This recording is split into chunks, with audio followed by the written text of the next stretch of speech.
Hello all, welcome to this session of previous year questions on Inorganic Chemistry class 11. In this session we'll discuss all the questions from classification of elements, S block, P block and hydrogen.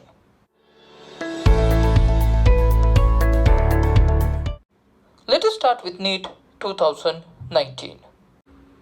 इसमें first question था the method use to remove temporary hardness of water is 1 Kalgan's method, 2 Clark's method, 3 ion exchange method and 4 synthetic resin method.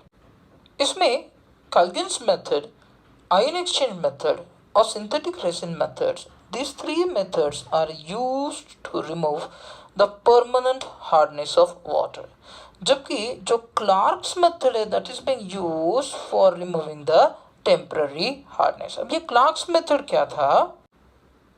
Clark's method में जो temporary hardness होता है calcium और magnesium के bicarbonates, तो ये कैल्शियम और मैग्नीशियम के बाइकार्बोनेट्स को सिलेक्ट लाइम के साथ में जो है वो रिएक्ट कर जाते हैं so as to form CaCO3 और MgOH2 रिस्पेक्टिवली, और इनका प्रेसिपिटेशन हो जाएगा.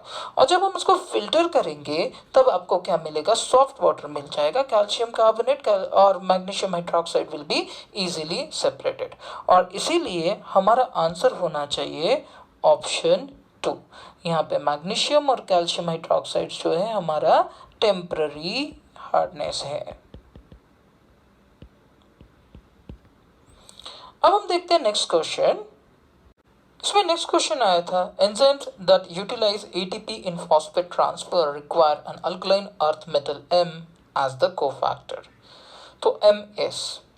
नाउ अभी हम लोगों को ये अल्कलाइन अर्थ मेटल्स दिए and we know the sequence. We know that beryllium, magnesium, calcium, strontium, they are all alkaline earth metals.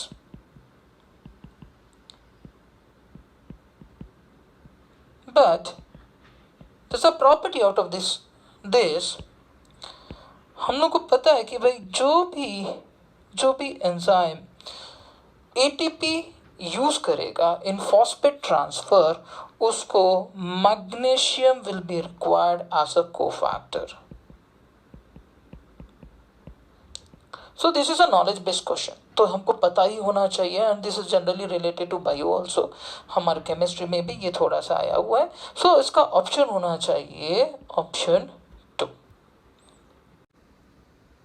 इसमें अगला क्वेश्चन आया था विच of the following is incorrect statement. पहला दिया था PbF4 is covalent in nature, दूसरा दिया था SaCl4 is easily hydrolysed, 3 GeX4 is more stable than GeX2 and 4th SnF4 is ionic in nature.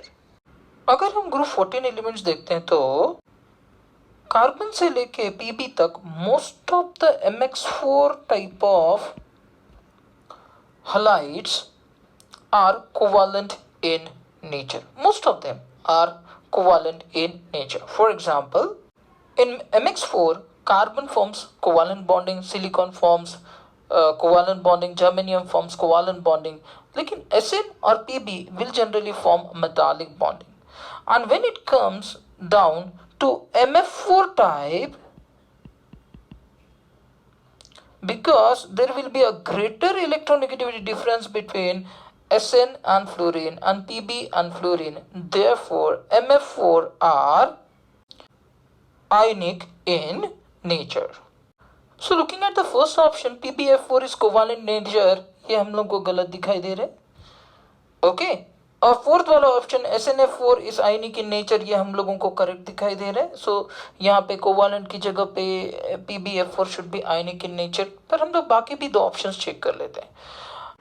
Third option देखते हैं तो GeX4 is more stable then GeX2, ये ऑप्शन करेक्ट होना चाहिए. क्यों? क्योंकि अगर स्टेबिलिटी देखते हैं MX4 और MX2 की, तो we know that the stability of MX4 goes on decreasing where MX2 की स्टेबिलिटी गोज ऑन इंक्रीजिंग. मतलब जो +4 ऑक्सीडेशन स्टेट है उसकी stability goes on decreasing down the group, whereas +2 की stability goes on increasing because of the inert pair effect. But ये inert pair effect will be more prominent जब ज़्यादा D और F electrons आएंगे, जैसे SN और PB की बात करते हैं। तो एक एक्सेप्शनल कंडीशन ये है कि यहाँ पे जब हम लोग जीई की बात करते हैं तो जीई x4 में और जीई x2 में जो x4 है इट इज मोर प्रिडोमिनेंट। तो ये जो हम लोग कह रहे हैं inert pair effect that will be more predominant into the lower side. So GeX4 need to be more stable than GeX2. X2 से X4 stable ऑक्सीडेशन स्टेट जो है वो स्टेबल होना चाहिए GE में, और इसीलिए ऑप्शन 3 जो है वो करेक्ट होना चाहिए। Now let's look at the option 2. Option 2 की बात अगर करते हैं तो SiCl4 is easily hydrolyzed, ये करेक्ट होना चाहिए। अब ये क्यों करेक्ट होना चाहिए? क्योंकि इस ग्रुप में सिर्फ CCl4 है, वो इजीली हाइड्रोलाइज नहीं होगा या रेडिली हाइड्रोलाइज नहीं होगा वाटर के साथ में। सो CCl4 को छोड़ के बाकी सारे बड़ी आसानी से हाइड्रोलाइज होने चाहिए। So this option is also correct. और हमको पूछा क्या है कि इनकरेक्ट स्टेटमेंट कौन है इसमें से? So your incorrect statement is option 1 और वही हमारा आंसर होना चाहिए। इसमें नेक्स्ट क्वेश्चन था, विच of the following is an amphoteric hydroxide? 1 SROH/2, second CaOH/2, third MgOH/2 and fourth BeOH/2। तो अगर सपोज ग्रुप 2 एलिमेंट्स को के बारे में हम लोग बात करते हैं तो बेरिलियम टू स्ट्रोंशियम सारे alkaline earth metal will have a tendency to form hydroxides of the form MOH/2। अब ये जो सारे के सारे हाइड्रोक्साइड्स है MOH/2, they are all basic hydroxides.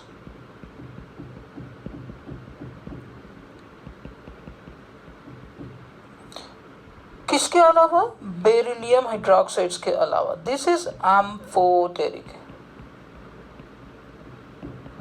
Now why? Because it has a tendency to react with both acid and base as follows. So BOH/2 acid के साथ में भी रिएक्ट कर रहा है और बेस के साथ में भी रिएक्ट कर रहा है, that's why it should B amphoteric in nature. और इसलिए हमारा आंसर होना चाहिए विच amongst the following is amphoteric hydroxide, तो आंसर होना चाहिए आंसर 4। इसमें नेक्स्ट क्वेश्चन आया था, विच of the following species is not stable?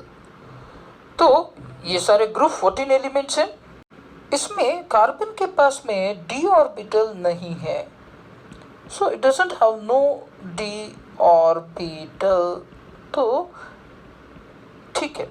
But then all of this elements, इनके पास में जो है d ऑर्बिटल, इनफैक्ट पीबी के पास में भी है, तो इनके पास में जो है d ऑर्बिटल्स है। So because of availability of d orbitals SiF6 2-, GeCl6 2- and SnOH/6 2- is possible. But then if we just talk about SiCl6 2- as compared to the size of fluorine, chlorine is larger.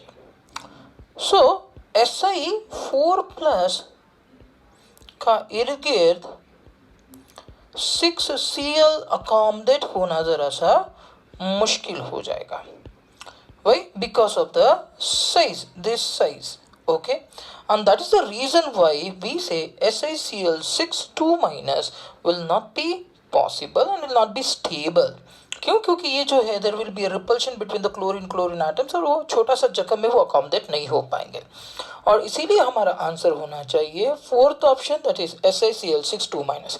In case fluorine occupy हो जाएगा, fluorine और smaller as compare to that of fluorine, लेकिन chlorine accommodate नहीं हो पाएंगे और इसलिए वो लेस स्टेबल रहेगा। तो आंसर हो गया ऑप्शन 4।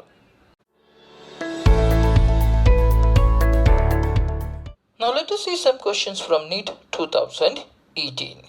इसमें फर्स्ट क्वेश्चन था, विच of the following oxides is most acidic in nature? 1 BaO, 2 BeO, 3 MgO and 4 CaO. Now for alkaline earth metals, beryllium to barium, the basic nature of oxides goes on increasing. So ऊपर से नीचे की ओर beryllium से barium की तरफ जो basic nature है वो बढ़ रहा है। इसका मतलब barium oxide will be most basic, okay, However, if we just talk about beryllium, this beryllium oxide is amphoteric in nature. And all the others are basic in nature. तो देखा जाए तो बाकी सबसे ये एम्फोटेरिक है, लेकिन it should be acidic as compare to the others. बाकी सबके मुकाबले ये जो है एसिडिक होना चाहिए, और इसीलिए हमारा आंसर होना चाहिए option second. So BeO is the most acidic oxide amongst this. Now let us look at the second question which was being asked in NEET 2018, और क्वेश्चन था among CaH2, BeH2, BaH2 the order of ionic character is. Now for second group hydrides, the metallic character of M, where this M is the element of second group, this metallic character goes on increasing.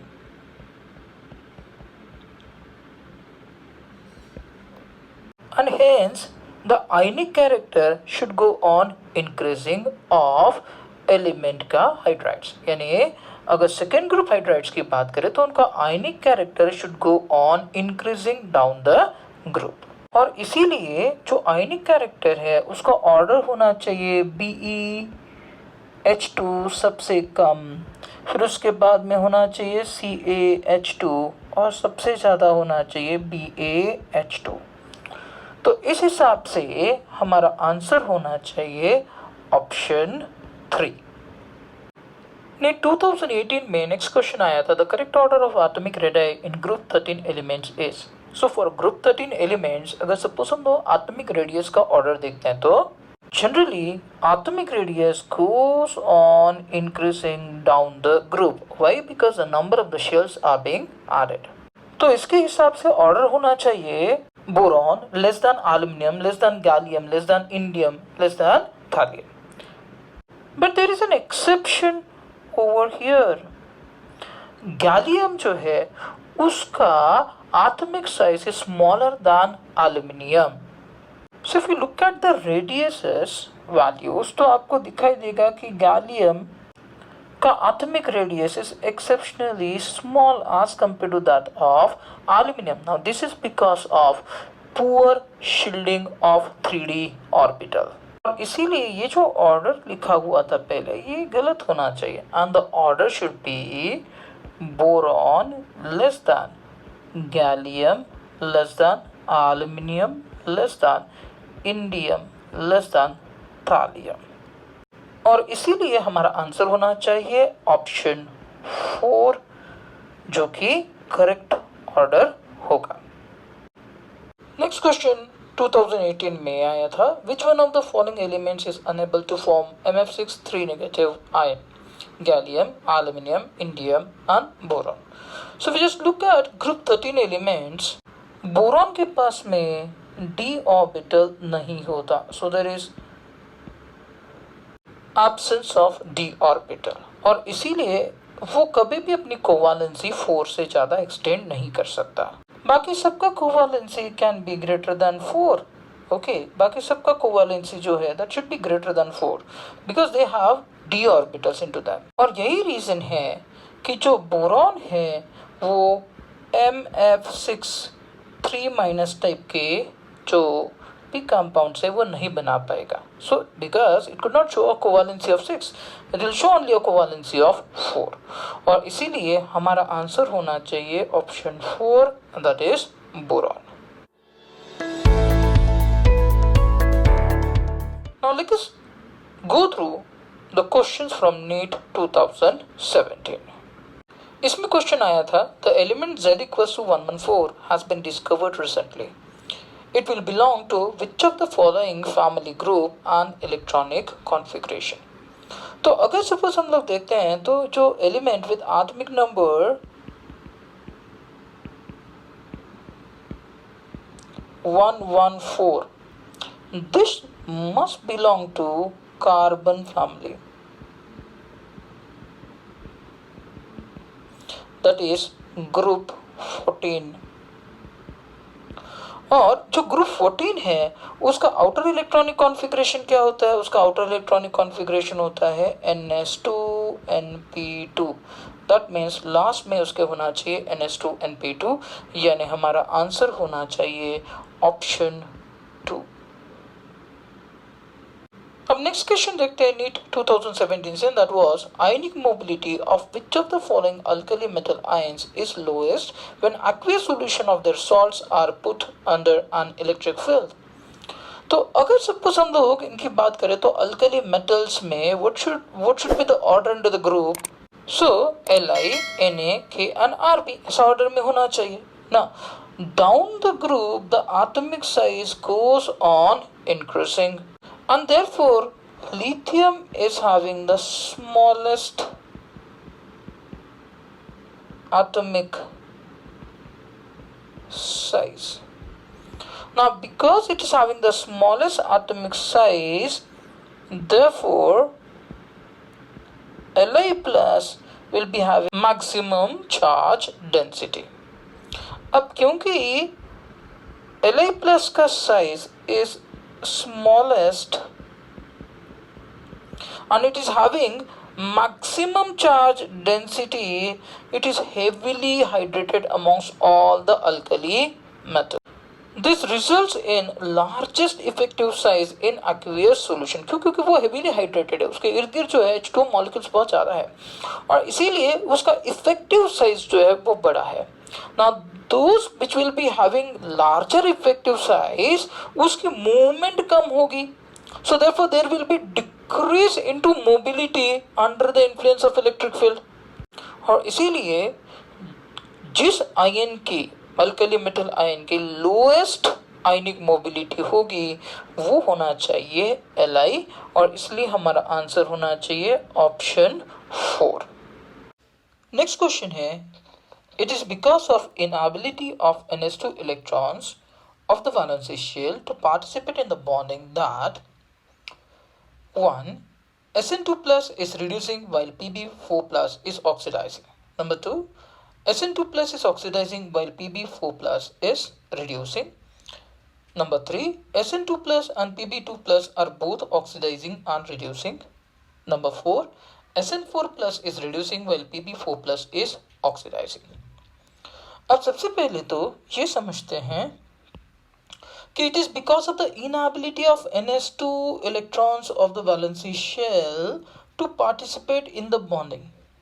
Now this is an inert pair effect।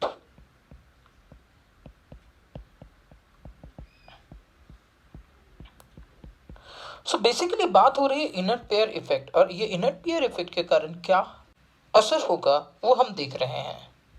Group 14 elements में +4 oxidation state का tendency goes on decreasing down the group, whereas +2 goes on increasing down the group। The reason is that because of the inert pair effect।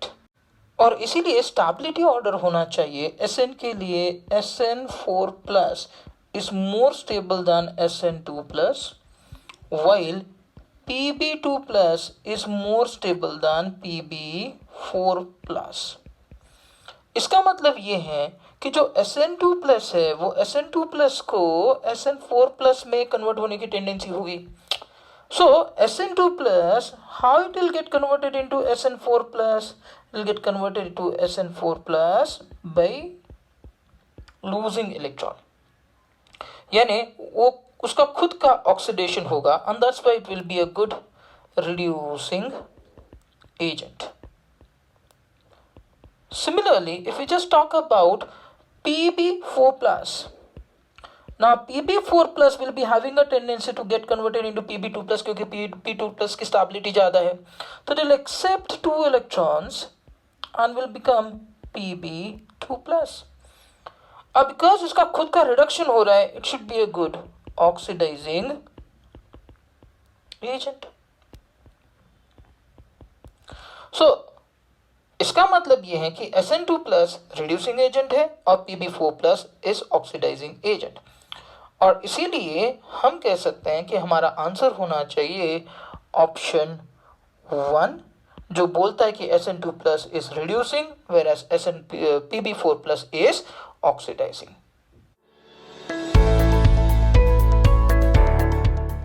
अब हम questions देखते हैं NEET 2016 phase 1 से। इसमें first question आया था, in which of the following options the order of arrangement does not agree with the variation of property indicated against it. First दिया था Al3 plus less than Mg2 plus less than Na plus less than F minus. Now this is related to increasing ionic sizes। हमको पता है कि cation with greater charge, positive charge, will be smaller। Also the anion will be larger। और इसीलिए ये जो sequence है first वाला 1 is correct।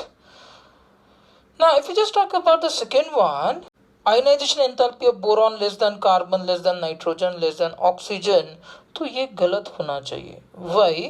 Because the electronic configuration nitrogen का is extra stable half filled state और इसीलिए more amount of energy will be required to remove electron from nitrogen as compared to that of oxygen। So first ionization enthalpy of nitrogen must be greater than oxygen और इसीलिए अगर suppose हम लोग sequence की बात करें तो correct sequence यहाँ पे होना चाहिए boron less than carbon less than oxygen less than nitrogen.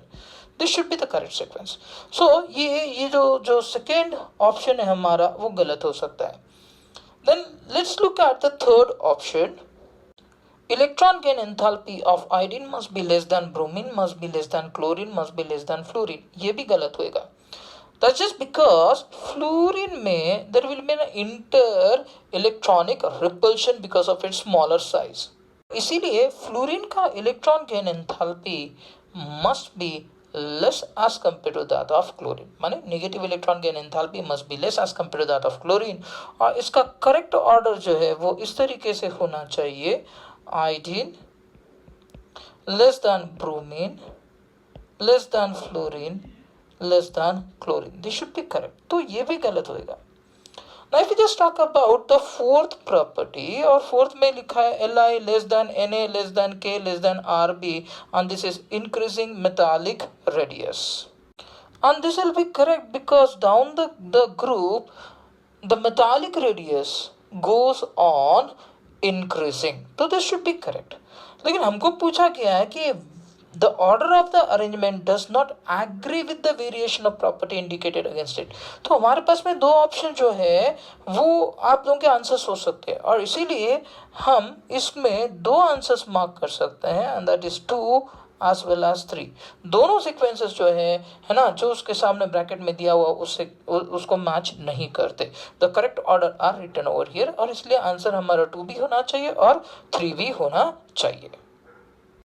Next question NEET 2016 phase 1 में आया था, विच of the following statements about hydrogen is incorrect. Hydrogen has 3 isotopes of which tritium is the most common। Second, hydrogen never acts as cation in ionic salts। Third, hydronium ion H3O plus exists freely in solution। Or 4, dihydrogen does not act as a reducing agent। अब अगर suppose validity देखते हैं चारों के चारों options की, तो हम पहला वाला ऑप्शन देखते हैं, hydrogen has 3 isotopes in which tritium is the most common. ये गलत होना चाहिए। क्यों गलत होना चाहिए? क्योंकि हमको पता है there is 1H1 1H2 and 1H3। इसके 3 आइसोटोप्स है जिसमें से 1H1 protium is the most common और नॉट ट्रिटियम और इसलिए ये गलत होना चाहिए। 3 आइसोटोप्स है ये तो करेक्ट है but tritium is not most common. 1 second, hydrogen never acts as cation in ionic salts. बिल्कुल सही है। In cationic salts it will be always existing as H minus यानी hydride ion. Third, hydronium ion H3O plus exists freely in solution। Yes, because whenever we just talk about hydronium ion, it is being formed by H plus H2O to form H3O plus. So it will exist as H3O plus. And the fourth one, dihydrogen does not act as reducing agent। Now again this is wrong। तो अभी फिर से question में ambiguity आ गई, यानी इसके दो options आपके करेक्ट हो रहे हैं। Dihydrogen definitely it's a reducing agent और इसीलिए आपका ऑप्शन इसके अंदर ऑप्शन 1 भी हो सकता है, ऑप्शन 4 भी हो सकता है। सो नीट 2016 फेज 1 में दोनों क्वेश्चंस में आपको एम्बिग्यूटी मिली, जहां पे आपके दो दो ऑप्शंस करेक्ट आए थे। अब इसका नेक्स्ट क्वेश्चन देखते हैं। नेक्स्ट क्वेश्चन आया था, in which of the following statement is false? 1. Mg2 plus ions form a complex with ATP. Number 2. Ca2 plus ions are important in blood clotting. Number 3. Ca2 plus ions are not important in maintaining the regular beating of the heart. And number 4. Mg2 plus ions are important in the green parts of the plants. अब ये factual question था। The fact is that कि जो adult human body होती है, that contains about 1200 grams of calcium and it plays a vital role in neuromuscular functions, interneuronal transmission, cell membrane integrity, and blood coagulation. And this is all being related to beating of heart, regulating it. So which of the following statement is false, तो हमको समझ में आता है कि इसके लिए third वाला ऑप्शन, ये क्या फैक्चुअल क्वेश्चन था, नॉलेज बेस्ड क्वेश्चन था, आपको पता ही होना चाहिए कि Ca2 plus ions are not important, they are important, है ना, ये नॉट नहीं होता तो then it would have been correct. Okay, तो आपको पूछा फर्स्ट स्टेटमेंट कौन सा है, तो first statement is option 3। Now let us look at the questions in NEET 2016 phase 2। इसमें क्वेश्चन आया था, the suspension of slake lime in water is known as 1. Lime water, 2. Quick lime, 3. Milk of lime and 4. Aqueous solution of slake lime. अब CaO जो है वो होता है quick lime,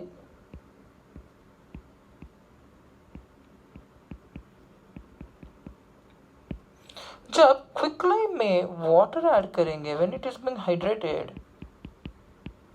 तो it gives calcium hydroxide.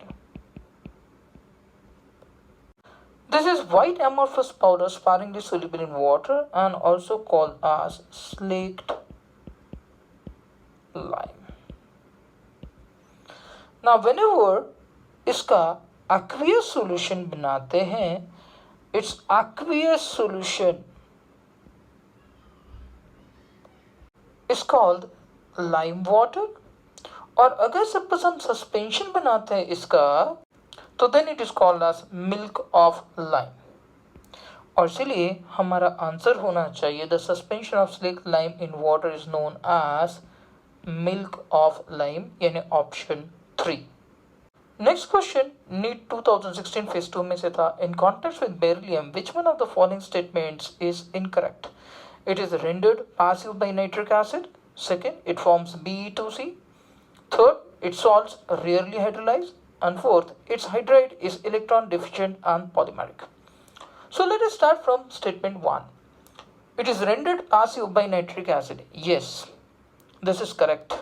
It is rendered passive. It's not react. Now, it forms Be2C. This is also correct.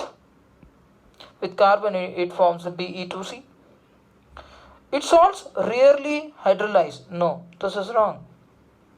If we just talk about the salts of Be, that is beryllium, like BeCl2, तो ये react करता है water के साथ, when it forms BOH/2, it forms a hydroxide. So its salts rarely hydrolyze is wrong. Now, if we just talk about the last statement, its hydrides is electron deficient and polymeric. This is correct. So we were asked to find out the incorrect statement और हमारा answer होना चाहिए option 3। इसमें next question था, AlF3 is soluble in HF only in presence of KF. It is due to the formation of। यहाँ KF अगर dissociate होता है तो डिसोसिएट होने पे वो F नेगेटिव आयंस देता है। सो KF on dissociation gives F negative ions, और ये जो F negative ions है they'll react with AlF3 to form a soluble complex। इसका मतलब अगर suppose AlF3 है and we just take thrice KF, we'll get K3AlF6 which is soluble complex।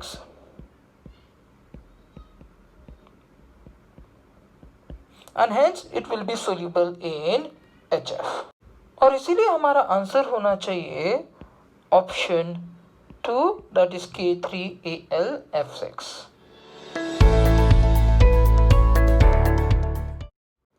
Now let us solve some questions from AIPMT 2015। AIPMT 2015 में question आया था, the species AR, K plus and Ca2 plus contain the same number of electrons. In which order do their radii increases? Up, because they contain the same number of electrons, that means what? Isoelectronic species. So we know that for isoelectronic species,